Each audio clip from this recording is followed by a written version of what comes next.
Hello friends, ये story start होती है 6 फरवरी 2020, 6 फरवरी 2020 से, जब मेरा ज्वाइनिंग हुआ as an RRB PO. UP में ज्वाइन हूँ, आप सबको पता होगा जो पहले से मुझे फॉलो कर रहे हैं। ज्वाइन होने के 4 से 5 मंथ बाद, 4 to 5 मंथ, अगर एग्जैक्टली बात की जाए तो फरवरी, मार्च, अप्रैल, मई, जून, 5 मंथ बाद मैंने ये चैनल बनाया और तब से अब तक बहुत सारे कमेंट है कि आरआरबी पीओ का जॉब प्रोफाइल क्या होता है, एज एन पीओ आप क्या वर्क करते हैं वहां पे ब्रांच में, और क्या ऐसे टारगेट्स मिलते हैं, वर्क टाइमिंग क्या है, वर्क कल्चर क्या है। इसमें बहुत सारे कमेंट्स हैं, तो मैंने ये वीडियो बनाने का फैसला लिया। ठीक है, तो बात करते हैं क्या क्या चीजें हैं जो आरआरबी में होती हैं। स्टेप बाय स्टेप, 1 by 1 बात करेंगे। जैसे सबसे पहले हम बात करेंगे कि वर्क प्रोफाइल क्या है, वर्क प्रोफाइल के बारे में, देन वर्क टाइमिंग क्या है इसके बारे में।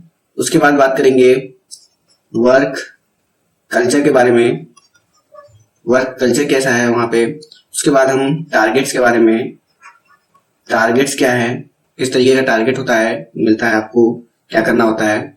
उसके बाद हम बात करेंगे इंफ्रास्ट्रक्चर के बारे में, और भी कुछ रह गया, work profile, timing, culture, target, infrastructure, और ग्रोथ के बारे में, किस तरीके से आप ग्रोथ कर सकते हैं इस इंस्टीट्यूट में।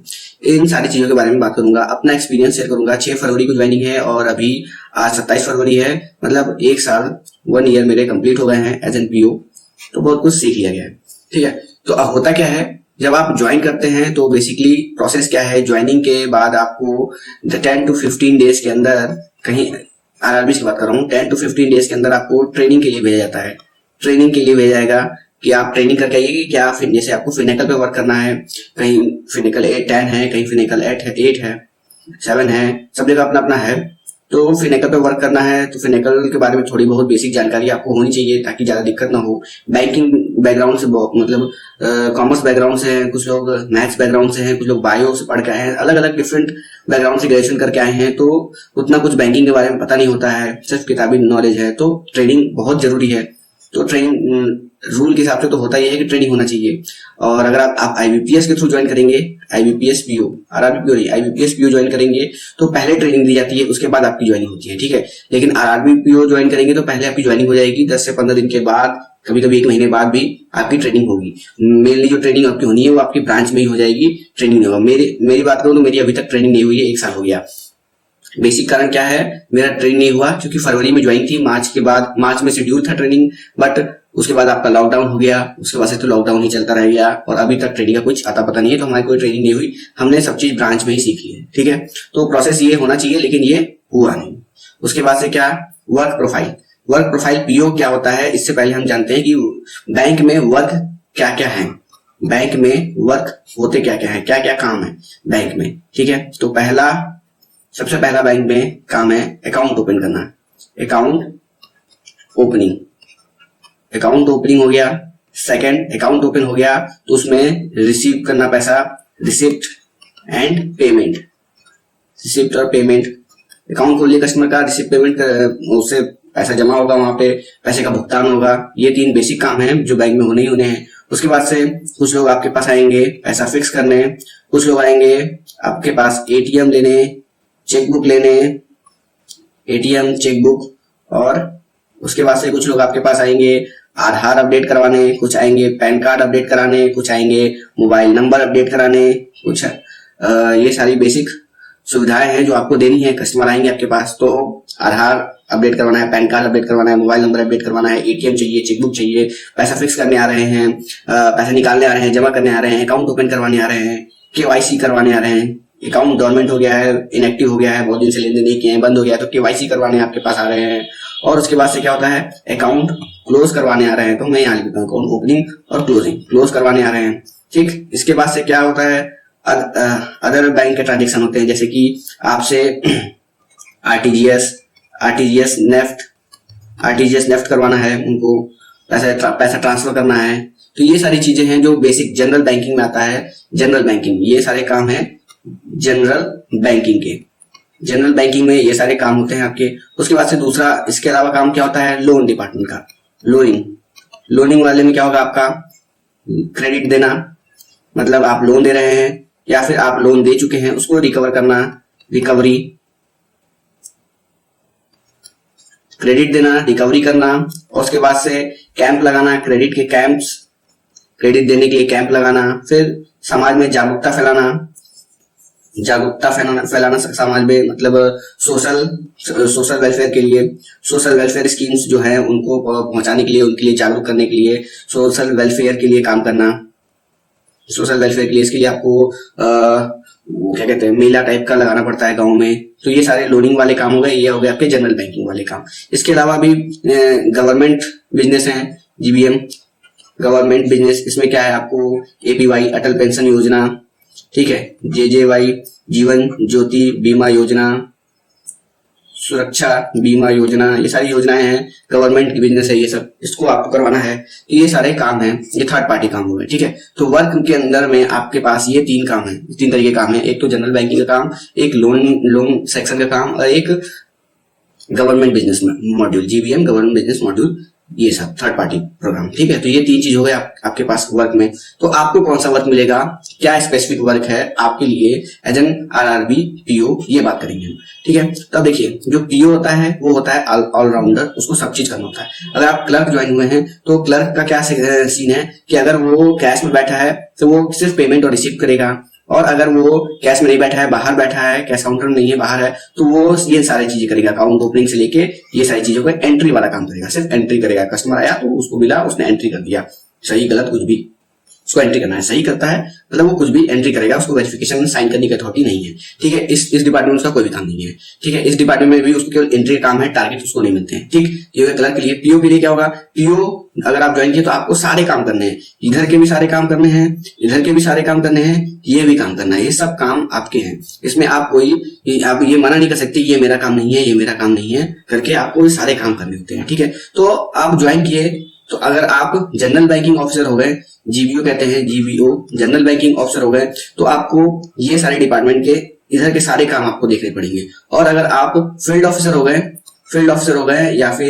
या लोन ऑफिसर भी कहते हैं, ये हो गए, तो आपको इधर का सब कुछ देखना होगा। और अब जरूरी नहीं है कि अगर आप जीबीओ हैं तो बस यही आपका काम है, इधर का काम आप नहीं करेंगे। अगर फील्ड ऑफिसर एब्सेंट है या कुछ है तो आपको इधर काम भी देखना पड़ सकता है, और अगर आप एब्सेंट हो गए या फिर कुछ छुट्टी लिए हुए कुछ है तो ये इधर का काम देखेंगे। लेकिन ऐसा नहीं है कि क्लर्क आपका काम देखने लग जाएगा, ठीक है। तो आप दोनों काम कर सकते हैं, लेकिन एक स्पेसिफिक आपको पोस्ट मिल जाएगी, जैसे आप वहां ज्वाइन किए तो GBO, as a GBO generally आपको जीबीओ ही ज्वाइन कराया जाएगा, जनरल बैंकिंग ऑफिसर ही बनेंगे, क्योंकि आपको कुछ नॉलेज है नहीं तो आप लोन कैसे कर सकते हैं। और पीओ है तो प्रोविजनरी ऑफिसर है, आप अभी सीखेंगे, 2 साल के लिए प्रोविजन कराएंगे, 2 साल के लिए प्रोविजन कराएंगे तो आपको लोन के काम सिखाए जाएंगे, आपको सैंक्शन नहीं, क्रेडिट नहीं दे दिया जाएगा, रिकवरी नहीं कराया नहीं भेज दिया जाएगा, कैंप लगाने नहीं भेज दिया जाएगा। हाँ, 1 साल 6 महीने बाद आपको इन सारी चीजों में धीरे धीरे इन्वॉल्व कराया जाएगा, क्योंकि आपको सीखना पड़ेगा, क्योंकि आने वाले टाइम में आप जीबीओ बनेंगे, जीबीओ से फील्ड ऑफिसर बनेंगे, फील्ड ऑफिसर से ब्रांच मैनेजर बनेंगे, तो आपको सारी चीजें आनी चाहिए। तो प्रोविजन में ये सारी चीजें इंक्लूड होती हैं, ठीक। लेकिन पहले जनरली 99% केसेस में आपको जीबीओ एज ए जीबीओ ही ज्वाइन कराया जाएगा, और आपको फ्रंट डेस्क पे बैठाया जाएगा, जहां से आपको कस्टमर की डायरेक्ट डीलिंग होगी, मतलब कस्टमर आके सीधे आपसे बात करेगा, ठीक है। तो आपको ये सारी चीजें करनी है वहां पे, अकाउंट ओपनिंग, रिसिप्ट पेमेंट तो अधिकतर क्लर्क काम है, लेकिन वेरिफिकेशन वाला, यहाँ पे जितनी भी चीजें सारे में आपको वेरिफिकेशन वाला काम आपको करना है, एंट्री नहीं करना है, आपको वेरिफिकेशन करना होगा। आपका क्लर्क एंट्री करके देगा, आपको उसको वेरीफाई करना होगा कि सब चीज सही एंट्री हुई है कि नहीं, according to data given by the customer, ठीक है। तो ये जीबीओ का काम है, ये सारी चीजें, कि कोई आपके ब्रांच पहुंचता है तो आप उससे कैसे डील कर रहे हैं कि वो उसके पास अगर पैसा है तो वो फिक्स करने के लिए रेडी हो जाए आपके ब्रांच में, ठीक है। और अगर वो साइन करता है और रेगुलर पेमेंट निकालने आता है आपके ब्रांच में, तो आप उसको कन्विंस करिए कि आप एटीएम ले लीजिए, ताकि ब्रांच में भीड़ कम हो, पेमेंट कम हो जाए। ये सब आपके एडिशनल वर्क है, आपने अपने जीव बुद्धि से काम करना है, ये कोई आपको सिखाएगा नहीं, ठीक है। ये सारी चीजें आपको है बैंक में करना है एज ए पीओ। तो ये हम बात कर लिए वर्क प्रोफाइल की, तो ये हो गया आपका वर्क प्रोफाइल। दूसरा है वर्क टाइमिंग। तो वर्क टाइमिंग क्या है बैंक में वर्क टाइमिंग जो आपकी है,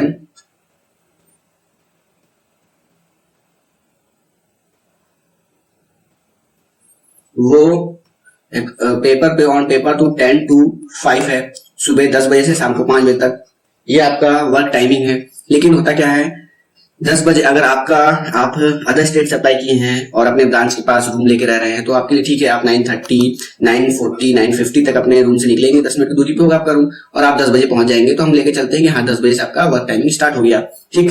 और 5 बजे आपको छूटना है ब्रांच से। अगर आप क्लर्क हैं तो आप तो 5 बजे निकल सकते हैं, कोई दिक्कत नहीं है। और अगर आप ऑफिसर हैं तो भी आप 5 बजे जा सकते हैं, कोई ऐसा बर्डन नहीं है। लेकिन अब आपके पास टारगेट्स है, आपके पास काम है। बैंक में देखो वर्क लोड, जो लोग बोलते हैं वर्क लोड बहुत है, वर्कलोड मैं इसको डिफाइन कर दूं कि वर्कलोड तभी आपके पास होगा जब आप अपने एफिशिएंसी से कम काम कर रहे होंगे, नहीं तो कोई ज्यादा वर्कलोड नहीं है। ऐसा नहीं है कि वर्कलोड है ही नहीं, मैं ये कह रहा हूँ वर्कलोड है, डेफिनेटली है। अदर गवर्नमेंट डिपार्टमेंट की तुलना, अगर उससे तुलना करेंगे आप कि दूसरे गवर्नमेंट डिपार्टमेंट से अगर आप तुलना करने बैठे तो डेफिनेटली वर्कलोड बहुत ज्यादा है। अगर आप कंपेयर करेंगे तो नहीं करेंगे, कंपेयर नहीं करेंगे। अगर आप कंपेयर नहीं करेंगे और अपने टाइम के हिसाब से देखेंगे कि 10 से 5 आपको वहां जाके काम करना है, ये सोच के जाएंगे तो डेली का वर्क आपका खत्म हो जाएगा। ऐसा कोई नहीं है कि 5 बजे तक आप काम खत्म नहीं कर पाएंगे, ठीक है। डेली आपका 5 बजे तक काम खत्म हो जाएगा और आपका काम खत्म हो गया, आपके कलीग अच्छे हैं तो आप 5 बजे निकल सकते हैं, ठीक। और अमूमन 5 से 5:30, 6 बजे तक मैक्सिमम आप निकल ही जाते हैं अगर कोई इमरजेंसी नहीं आता है तो मैं मान के चल रहा हूँ 10 से 6 ये आपकी वर्क टाइमिंग है। इससे ज्यादा आपको वर्क नहीं, वर्क तो देखिए पब्लिक डीलिंग 4 बजे तक टाइमिंग हो गई है, 4 बजे तक है। फिर 4 से 5 में आपको बीच में अगर आपने काम बचा के रखा है तो उसको निपटाना है। अगर आप निपटा लिए तो 5 बजे निकल गए, नहीं निपटा पाए तो 5 से ओवर होगा, बस यही है। अब ऐसा भी नहीं है कि आपको 5, मैं अभी तक 1 साल में ऐसा एक दिन नहीं आया है जो मैं 5 बजे के बाद तक काम कर रहा हूँ। मैं तो 4:30 बजे के बाद फ्री हो जाता हूँ, 4:30 बजे तक मैं अपना काम निपटा लेता हूँ। ऐसा नहीं मेरे पास काम ही नहीं है, काम रहता है। मैं क्या है 10 से 5 के बीच अपना जो लंच टाइमिंग है उसमें ही रेस्ट करता हूँ। बाकी समय जो मेरे पास काम आया उसको ऑन द स्पॉट काम को खत्म कर दिया, तो मेरे पास ज्यादा काम रहता नहीं है, ठीक है। अगर रहता भी है तो मैं उसको खत्म कर देता हूँ। तो 6 बजे तक मैक्सिमम आपको ब्रांच लीव कर देना है अगर कोई इमरजेंसी नहीं आई है तो 6 बजे तक आप आसानी से ब्रांच छोड़ सकते हैं। मैं आरआरबी की बात कर रहा हूँ, ठीक। तो वर्कलोड आपको समझ आ गया, वर्क प्रोफाइल टाइमिंग हो गया। वर्क कल्चर की बात करते हैं तो वर्क कल्चर आरआरबी पीओ में सेम है जैसा आपको आईबीपीएस पीओ के लिए रहेगा। वो डिपेंड करता है वर्क कल्चर। देखिए एक ऑर्गेनाइजेशनल वर्क कल्चर होता है और एक होता है इंटरपर्सनल वर्क कल्चर। देखिए तो ऑर्गेनाइजेशनल वर्क कल्चर की बात करें तो पीओ आईबीपीएस पीओ के थ्रू अगर आप उससे कंपेयर करें, एसबीआई पीओ से कंपेयर करें तो ज्यादा प्रोफेशनलिज्म नहीं है आरआरबी में, ज्यादा प्रोफेशनलिज्म नहीं है। बाकी तो सारी चीजें वैसे ही चलती है जैसे वहां पे सर्कुलर इशू होते हैं, सर्कुलर के अकॉर्डिंग आपको वर्क करना होता है। ऊपर आपके आरएम जीएम जो है उनसे आपको वीकली, मंथली, ईयरली टारगेट्स आते रहते हैं। सेम वैसे ही नेशनलाइज बैंक में होता है, वैसे यहाँ भी होता है, बट वहाँ ज्यादा फॉर्मेलिटीज होती हैं। आरआरबी में भी फॉर्मेलिटीज होती हैं लेकिन उतना ज्यादा नहीं होता है, ठीक है। ये तो हो गया ऑर्गेनाइजेशनल कल्चर की बात। और इंटरपर्सनल बात करें तो आपको ज्यादा बेटर लगेगा आईबीपीएस पीओ से ज्यादा बेटर आरआरबी पीओ मेरे परसेप्शन से लगेगा, क्योंकि आपको क्या है अपने स्टेट में रहेंगे तो अपने स्टेट के जैसे लोग, अपने स्टेट का कल्चर, तो आप उसमें ज्यादा आसानी से घुल मिल जाएंगे। आप पब्लिक से भी आसानी से घुल मिल सकेंगे क्योंकि वो भी आपको रेगुलर पब्लिक जैसे नॉर्मल आप घर पर रहते हैं तो आपके मोहल्ले में लोग हैं, आपके आसपास जो लोग हैं वैसे ही लोग दिखेंगे क्योंकि आप उसी स्टेट में पले बड़े हैं, उसी एरिया में पले बड़े हैं। ज्यादा दूर पे तो आपको पोस्टिंग मिलेगा नहीं, मैक्सिमम मिलेगा तो भी आपके स्टेट के ही एक कोने से दूसरे कोने में मिलेगा, ठीक है। तो वर्क कल्चर बहुत अच्छा, बहुत आसानी से घुलने मिलने वाला आपको मिलेगा यहाँ पे, ठीक है। ये हो गया वर्क प्रोफाइल, टाइमिंग और कल्चर के बारे में। टारगेट की बात करें तो टारगेट आपको क्रेडिट और रिकवरी के भी मिलते हैं। क्रेडिट और रिकवरी का टारगेट होता है कि आपको एनपीए रिड्यूस करना है और आपके यहाँ लोन का जैसे गवर्नमेंट स्कीम्स हैं, मुद्रा लोन है, पीएम स्वनिधि लोन है, ये सारी लोन्स जो गवर्नमेंट स्कीम जो आते हैं उसके लिए आपको टारगेट मिलता है कि आपको इतना करना ही करना है ऐसे करके। लेकिन ऐसा नहीं है कि आपको टारगेट आ गया कि 100 लोग को लोन देना है तो आप जबरदस्ती आप बाउंडेड है कि दे। आप अपने तरफ से ट्रू फेयर वर्क करेंगे कि अगर आपके एरिया में उस लोन के लिए एलिजिबल पर्सन ही 10 है तो आप कहां से 100 लोग को लोन दे देंगे? तो 10 को देंगे। ऐसा नहीं है कि आप जबरदस्ती है कि 100 लोग को बोला गया है 100% को तो आप 100% को लोन देंगे।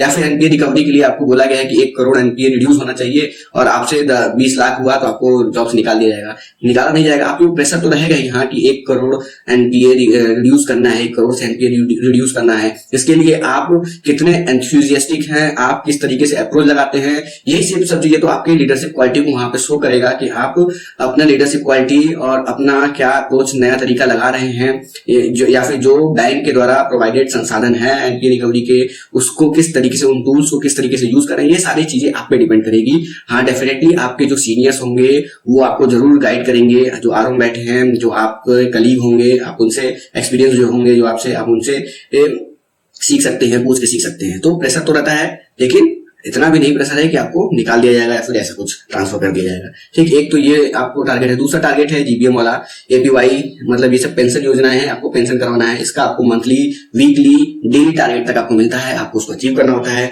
और बहुत हार्ड एंड फास्ट रूल नहीं है, तब भी फोन्स आते रहते हैं, कॉल्स आपको आते रहते हैं कि आपका आज का टारगेट नहीं हुआ है, करना है। और ये इजीली हो भी जाता है, इतना भी इजी नहीं हो जाता, लेकिन हो जाता है, आप अचीव कर लेते हैं। 50%, 60% अचीवेबल हो जाता है। अगर आप इस ग्राफ में हैं, मोर देन एवरेज पे हैं, तो चलता है, काम चल जाता है। ठीक है, तो उतना ज्यादा भी टारगेट का वो नहीं है। बात करते हैं इंफ्रास्ट्रक्चर की, तो इंफ्रास्ट्रक्चर अगर हम नेशनलाइज बैंक से कंपेयर करें तो ग्रामीण एरिया में आपको कैसा इंफ्रास्ट्रक्चर मिलेगा। जैसा नेशनलाइज बैंक का ग्रामीण ब्रांच होता है, वैसा ही ग्रामीण आरआरबीज के ब्रांचेस होते हैं।